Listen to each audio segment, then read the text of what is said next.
Here's your daily news roundup from 97.9 WGBW.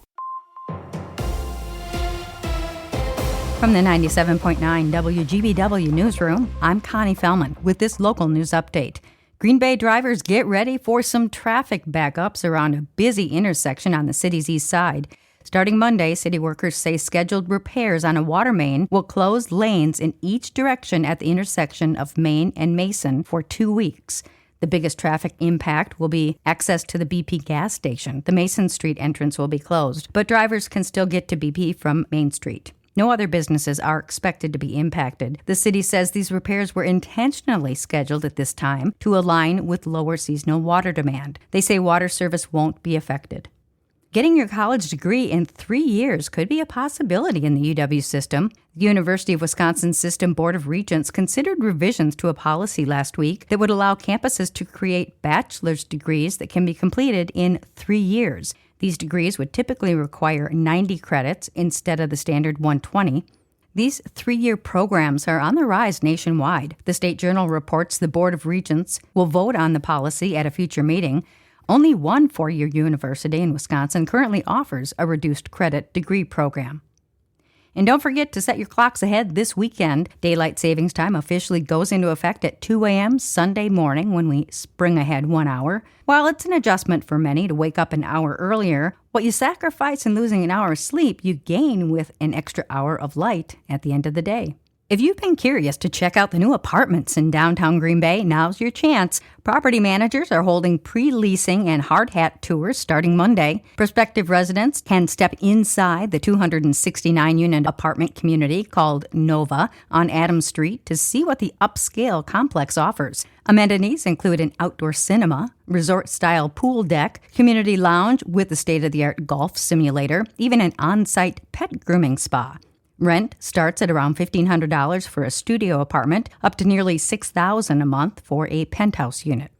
Governor Tony Evers is asking Wisconsin lawmakers to return to Madison on April 12th for a special session on redistricting reform. He wants a constitutional amendment that would ban partisan gerrymandering. In his State of the State address, Evers said fair maps should come from voters, not politicians. I know people here disagree sometimes a lot.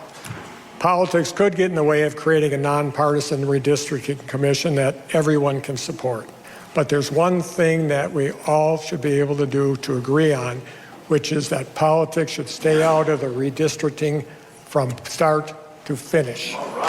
Republican leaders have ended past special sessions almost immediately, but the governor says he'll keep trying until the job's done. He's now traveling the state to explain to voters. Evers signed off on the current maps that are in place. With news at the top and bottom of the hour all day and on demand anytime at WGBW.FM, I'm Connie Fellman, 97.9 WGBW News. For Civic Media News, I'm Lisa Hale. The conflict in Iran has Wisconsin connections. Members of the Wisconsin National Guard with troops from Oshkosh and Milwaukee have been deployed to Kuwait and Iraq since May of 2025. The F-35 jet stationed with the Wisconsin Air Guard in Madison have not been activated as of this week. One student was arrested for making threats that prompted a northeast Wisconsin school to close this week. The Neenah School District was notified Tuesday about social media posts alleging a potential safety threat at Neenah Middle School. To protect student safety, classes at the middle school were held virtually on Wednesday. No other schools in the district were closed. Neenah Police Chief Aaron Olson said the student responsible has been arrested, and the chief is recommending felony charges of making terrorist threats. No details about the student have been released except that he is a male. According to the latest Marquette Law School poll conducted in mid-February, Wisconsin's registered voters have a negative opinion of how the Immigration and Customs Enforcement, or ICE, has been enforcing immigration laws. 56% of those polled disapproved and only 44% approved. But poll director Charles Franklin said the divide really shows a split down party lines. There's been a lot of talk that the events in Minneapolis would change the country's opinions. I think it probably does change independents some, but it's certainly not evaporating support for ICE among Republicans. Among Republicans, 87% approve of how ICE is doing its job, while 76% of independents and 97% of Democrats disapprove. The latest Marquette poll has a margin of error of plus or minus 4.3. I'm Lisa Hale, Civic Media News. There's a possible new name in the gubernatorial race on the Republican side. Waupun Mayor Ron Bishop says he's considering a run because Republicans need a new message and, quote, someone who will cheerlead for Wisconsin like Tommy Thompson did, end quote. Bishop has been critical of Congressman Tom Tiffany for rejecting the 2020 election results and says voters are tired of Washington politics. Bishop plans to make a final decision after exploring if he can raise the funds for a statewide campaign. Proposed legislation in the Wisconsin State Senate would restore some legal protections for individuals who provide aid to someone suffering from an overdose. Civic Media's James Kelly has that story. The bill is currently being considered by the State Senate Committee on Mental Health, Substance Abuse Prevention, and Children and Families. If passed into law, an individual who calls 911 for someone during an overdose would be immune from prosecution and a revocation of their parole, probation, or extended supervision for drug possession or drug-related materials. Those protections previously existed under Wisconsin Act 33, which was passed into law in 2017. Act 33 also included the expanded protections for individuals who were on parole, probation, or extended supervision, but the expanded protections were temporary and expired in 2020. This bill would restore those protections permanently. Lawmakers say the goal is to encourage people to call for help immediately to save lives without fear of negative consequences. For Civic Media News, I'm James Kelly. A senator from Wisconsin says she's opposed to Brad Schimmel continuing as interim U.S. attorney for the Eastern District of Wisconsin when his temporary appointment expires this month. Tammy Baldwin said she's concerned about political partisans filling the justice system. Now, the U.S. Attorney General positions require Senate approval, but President Trump appointed Schimmel to be the interim U.S. attorney for the Eastern District of Wisconsin. Interim appointments are limited to only 120 days.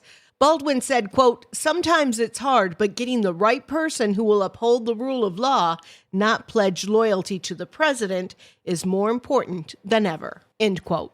A final federal permit from the U.S. Army Corps of Engineers clears the way for construction to start on Enbridge's Line 5 relocation project. Civic Media's Maddie Schaefer reports. The new 41-mile segment will move the pipeline around the Bad River Band of Lake Superior Chippewa Reservation. In a statement, Enbridge says crews will employ more than 700 union workers and expects to spend millions on construction-related projects in Ashland, Bayfield, and Iron counties. The company adds Line 5 supplies crude oil and propane to 10 refineries, serving millions across the Midwest and Great Lakes region. Environmental groups argue the new route would cross roughly 185 waterways and impact more than 100 acres of wetlands. They say those wetlands are critical to wild rice beds, fish habitat, and the broader Lake Superior watershed. For Civic Media News, I'm Maddie Schaefer. A bill that could open Wisconsin highways to self-driving cars has cleared its first hurdle at the state capitol. The Senate Transportation Committee voted 3-2 to advance the plan. It would create a board to test and regulate the vehicles and to make sure companies are liable for any damage or injuries. Supporters see it as a way to improve safety and mobility. Motorcycle advocates warn it could lead to more crashes. For Civic Media News, I'm Lisa Hale. For news anytime, visit our website at civicmedia.us. Wisconsin skates to the finals. Hi, I'm Mike Clemens with Sports College Hockey. The Badgers women's team takes on Ohio State tomorrow at the Anderson Arena in the WCHA Finals. Face off 2 p.m. Mark Johnson could become the first ever college hockey head coach with 700 career wins. In hockey, maybe unlike other sports is unique because if I have a goaltender that is really good on a particular day, I might have a chance. It's become very much more competitive than it's ever been. NFL former Packers president Bob Harlan has passed away. In 2020, I asked him for his reaction to the team drafting quarterback Jordan Love the night before. He remembered Favre and Rodgers. And both decisions turned out to be two of the best decisions in the history of the organization. So I think you should sit back and let time go by and see where it is. And what the future holds, you can't make a judgment on draft day. Bob Harlan was 89 with Sports. I'm Mike Clemens. Cloudy and foggy with scattered rain today. We could get a quarter to a half inch of rain by the time the day winds down. Our high right around 58 this afternoon. More rain and thunderstorms tonight. We'll drop to 48 for a low. Tomorrow, showers early, then mostly cloudy with temps in the upper 40s to near 50. I'm meteorologist Sean Cable. That's your Green Bay News Roundup from 97.9 WGBW. Subscribe to this podcast on Spotify, Apple, or wherever you get your podcasts. And find more news anytime at WGBW.FM.